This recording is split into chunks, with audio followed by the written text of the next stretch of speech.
तो दोस्तों काफ़ी दिनों के बाद एक मेन बोर्ड आईपीओ ओपन हो रहा है और कंपनी का नाम है डिवगी टॉर्क ट्रांसफर सिस्टम लिमिटेड। तो आज के वीडियो में हम इस आईपीओ की कंप्लीट रिव्यू करेंगे। हम जानेंगे कि कंपनी क्या काम करती है, कंपनी के फाइनेंशियल कैसे हैं, कंपनी प्रॉफिट मेकिंग है या फिर लॉस मेकिंग है, आईपीओ कब ओपन हो रहा है, प्राइस बैंड कितने का रखा गया है और इसका ग्रे मार्केट में प्रीमियम कितने पे ट्रेड कर रहा है। और वीडियो के अंत में हम जानेंगे कि इस आईपीओ में अप्लाई करना है या फिर इसको अवॉइड करना है।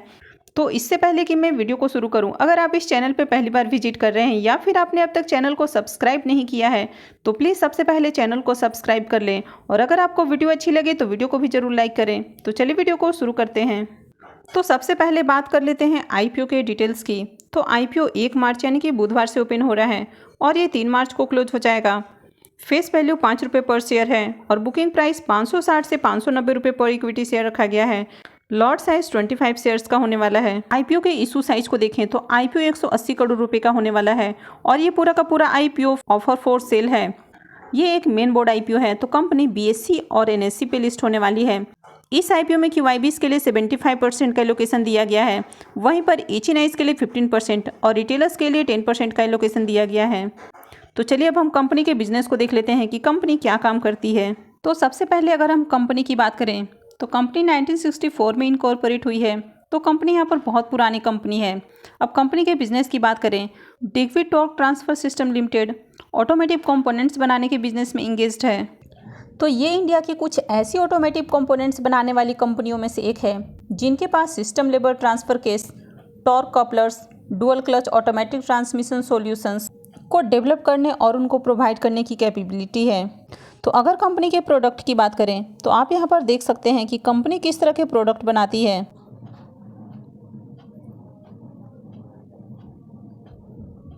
और कंपनी के कस्टमर की बात करें तो आप यहाँ पर देख सकते हैं कि टाटा, महिंद्रा, वॉर्क, तो इस तरह की काफ़ी बड़ी बड़ी कंपनियाँ जो है वो इनकी कस्टमर्स हैं।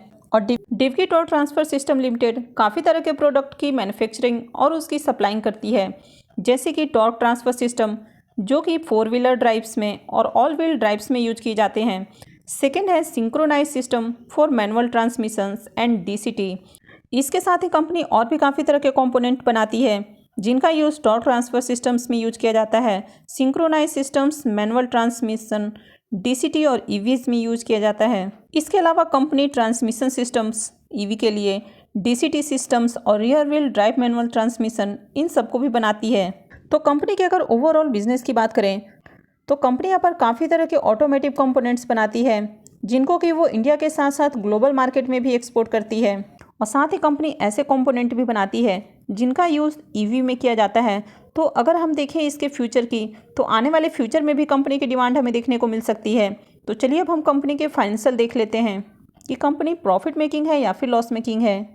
तो कंपनी के फाइनेंशियल की बात करें तो सबसे पहले अगर हम इसके टोटल एसेट को देखें तो इसके टोटल एसेट में हमें ईयर ऑन ईयर काफ़ी अच्छी ग्रोथ देखने को मिल रही है। साथ ही कंपनी के रेवेन्यू में भी काफ़ी अच्छी ग्रोथ है। कंपनी के प्रॉफिट की बात करें तो फाइनेंशियल 20 में कंपनी का प्रॉफिट 28 करोड़ है, फाइनेंशियल 21 में 38 करोड़, फाइनेंशियल 22 में 46 करोड़ और फाइनेंशियल 23 के 2 क्वार्टर की बात करें तो इसका अब तक का प्रॉफिट हमें 25 करोड़ देखने को मिल रहा है। कंपनी के नेटवर्थ को देखें तो यहाँ भी हमें काफ़ी अच्छी ग्रोथ देखने को मिल रही है। अब कंपनी के रिजर्व एंड सरप्लस की बात करें तो ईयर ऑन ईयर कंपनी के जो रिजर्व हैं वो हमें बढ़ते हुए दिख रहे हैं। अब कंपनी के ऊपर डेट की बात करें तो फाइनेंशियल 20 में कंपनी के ऊपर 50 करोड़ का हमें डेट देखने को मिल रहा है, फाइनेंशियल 21 में कंपनी के ऊपर मात्र हमें 26 लाख का डेट देखने को मिल रहा है, फाइनेंशियल 22 में ये कम होकर 12 लाख हो गया है और फाइनेंशियल 23 में अब तक इसकी करंट डेट की बात करें तो कंपनी के ऊपर करीब 50 लाख का हमें डेट देखने को मिल रहा है। तो अगर कंपनी की ओवरऑल फाइनेंशियल की बात करें तो कंपनी के फाइनेंशियल काफ़ी अट्रैक्टिव हमें देखने को मिल रहे हैं। कंपनी के ऊपर हालांकि हमें 50 लाख का डेट देखने को मिल रहा है, लेकिन कंपनी जिस तरह के प्रॉफिट जनरेट कर रही है तो कंपनी जब चाहे अपने कर्जे को पूरी तरह से ख़त्म कर सकती है। और जिस तरह कंपनी ने फ्यूचर में अपने डेट को ख़त्म किया है तो इस तरह 50 लाख का डेट कंपनी के लिए कुछ भी नहीं है।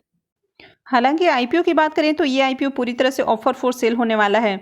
तो यहाँ पर आईपीओ के जरिए जो भी फंड रेज होने वाला है तो इससे कंपनी को 1 रुपये का भी बेनिफिट नहीं होने वाला है।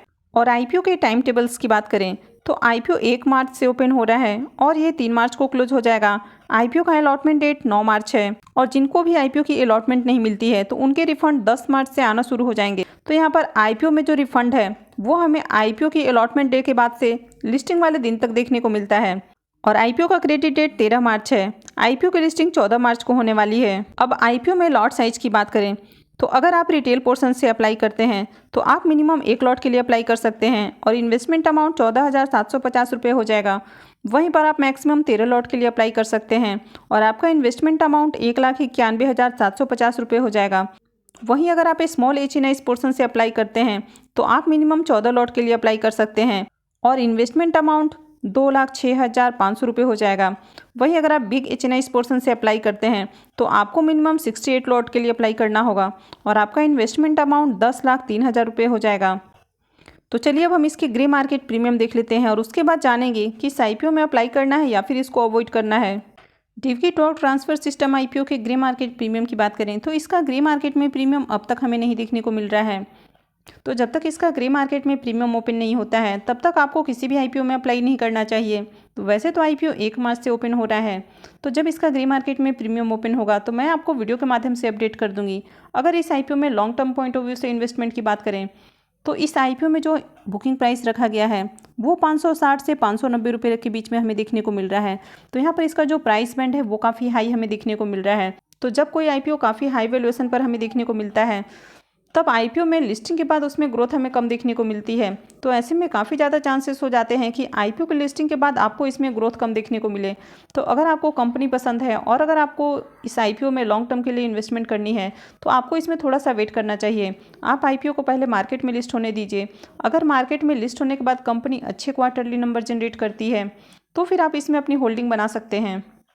और अगर लिस्टिंग गेन की बात करें तो जब तक इसका ग्रे मार्केट में प्रीमियम ओपन नहीं होता है तब तक हमको किसी भी आईपीओ में लिस्टिंग गेन के लिए अप्लाई नहीं करना चाहिए।